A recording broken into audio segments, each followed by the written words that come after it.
Okay, so we're diving into Umberto Eco's The Name of the Rose. Yeah, And you've given us some excerpts here. right. A medieval library. Yes, Secrets worth dying for. absolutely. It's like a labyrinth of knowledge. It's very much presented that way. Yeah, so we're in 14th century Italy in this abbey, Mm-hmm. and there's so much going on. There is a lot going on. Where do we even begin with this? Well, I think, right from the start, Eco kind of sets this up as a puzzle for us. Okay. He gives us this manuscript that's framed as Adso's notes, Bad dude. the young novice who's traveling with William of Baskerville. Okay.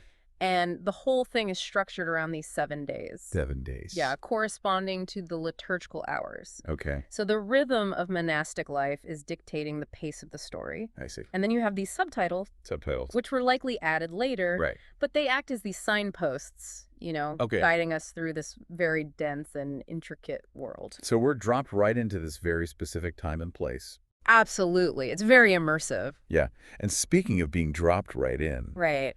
we're traveling with Adso, Mm-hmm.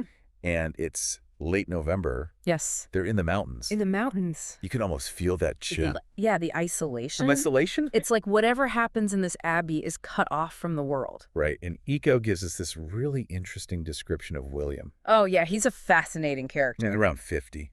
Which, back then, Yeah.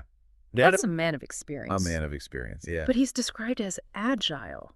Right, so there's this contrast, Yeah. and then there's those little details like the hair sticking out of his ear. That's the yellowish hair and those thick blonde eyebrows. It makes him seem so real, Yeah, like a fully fleshed out person. not just an archetype. Exactly.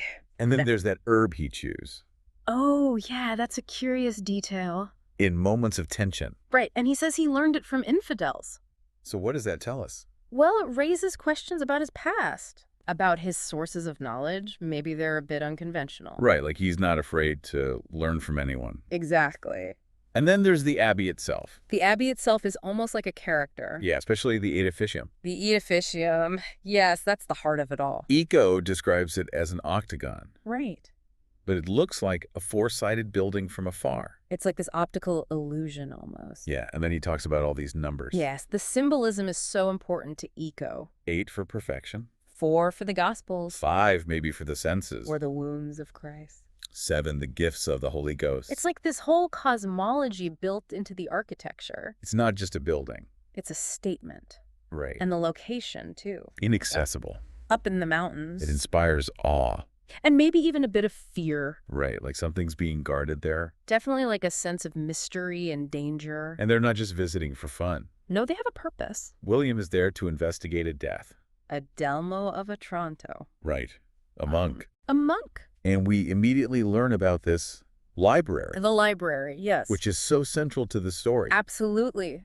It's the heart of the abbey. And it's shrouded in secrecy. Extreme secrecy. Only the librarian knows the layout. And the location of every book. Every single book. It's like a maze. And this knowledge is passed down Just before the librarian dies. only to the assistant librarian. Right, it's like a sacred trust. So what does that tell us? Well, it shows how important these texts are. Okay. And maybe how dangerous they are, too. Right, like they have to be protected. Exactly. And even the hunks in the scriptorium.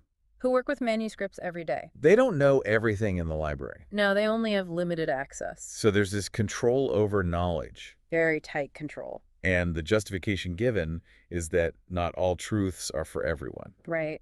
Some knowledge is too dangerous. Or maybe even some falsehoods. Yeah. It's about protecting people from certain ideas. And they discourage curiosity. Unrestrained curiosity, they say. So who decides what's safe? That's the question, isn't it? Yeah, who has that power? It's a central theme in the book. And then we meet all these interesting characters. Oh, yes. Eco populates this world with such vivid figures. First, there's the abbot. The abbot, of course. He's very concerned about the It's library. just his responsibility to protect it. And he emphasizes the rule. The strict rules governing access. Right, he's very serious about that. Absolutely. And then there's Salvatore. Salvatore is a strange one. Yeah, he's described as almost animal-like. Right, and he speaks this jumbled language. Like a mix of different tongues. It's hard to understand him. And he keeps muttering, penitentiagite. Which means do penance. Oh, okay. And he reacts strongly to questions about Minorites, Minorites. a branch of the Franciscan order, Okay. and apostles. So he's clearly got some baggage. Yeah, there's something unsettling about him. And then Ubertino. Ubertino of Casal. He gives us some background on Salvatore. Right, he says Salvatore was his gift to the Abbey. Along with the Cellar Remigio, Yeah, and he hints at Salvatore's past. connected to the spirituals. The spirituals were a faction within the Franciscans. Okay. They advocated for strict poverty. Which caused conflict with the Pope. Exactly. Oh. So Salvatore might have been involved in that. Right, so there's this political element. Definitely. And Ubertino himself is an interesting character. Oh, yeah, he's a spiritual Franciscan, too. But he's had disagreements with William. About how to deal with heretics. People who go against the church's teachings. Right. And he mentions being protected by Cardinal Orsini. So he's got powerful friends. It seems so. And he warns William You be careful. about his investigation. It's like he knows something. Then there's Severinus. The herbalist. He tells William that Adelmo spent his time illuminating manuscript. adding those beautiful illustrations. Right. And Adelmo would talk to Venantius and Jorge about his work. So there's a connection there. And when William asks about visions... Severinus gets cautious. Right. And he mentions storing dangerous herbs. It's like he's hinting at something. Could Adelmo's death be linked to these herbs? It's a possibility. So we're moving from the world of books. Into the physical world. Right. With real dangers. And William starts putting the pieces together. He's a sharp observer. He learns that Adelmo spoke not only with Venantius, but also Jorge. Jorge the blind librarian. Right. Who seems to know everything. And the library catalog comes up again. With those annotations that only the librarian can understand. Reinforcing that control over knowledge. Exactly. And we meet Berengar, the assistant librarian. He's nervous. Eco describes his eyes. Like those of a lascivious woman. It's a very specific detail. Makes you wonder what he's hiding. And then the bell rings for Vespers. Evening prayer. And Malachi and Berengar stay behind. To lock up the library. Like this forbidden space. Full of secrets. And then they have this conversation about why knowledge is restricted.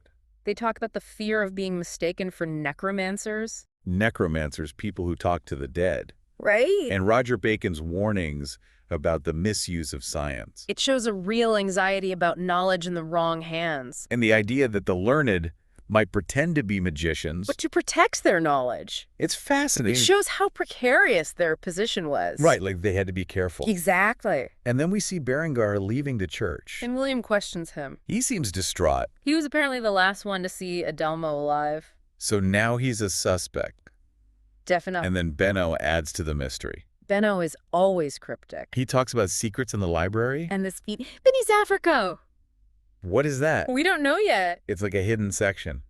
Maybe. And he complains about the restrictions on knowledge. He thinks a scholar should have access to everything. So he's questioning the Abbey's whole system. In his own way, yeah. And William is suspicious. He's considering all the possibilities. Berengar. Malachi. Maybe even Benno. And he doesn't rule out Jorge. But Jorge is blind and old. How could he commit a murder? It's a good question. But William is thorough. He's not jumping to conclusions. Right. He's considering everyone. And then there's this news about a papal delegation. Coming to meet with the Minorites. So now we have a political dimension. Raises the stakes. The Pope is worried about their safety.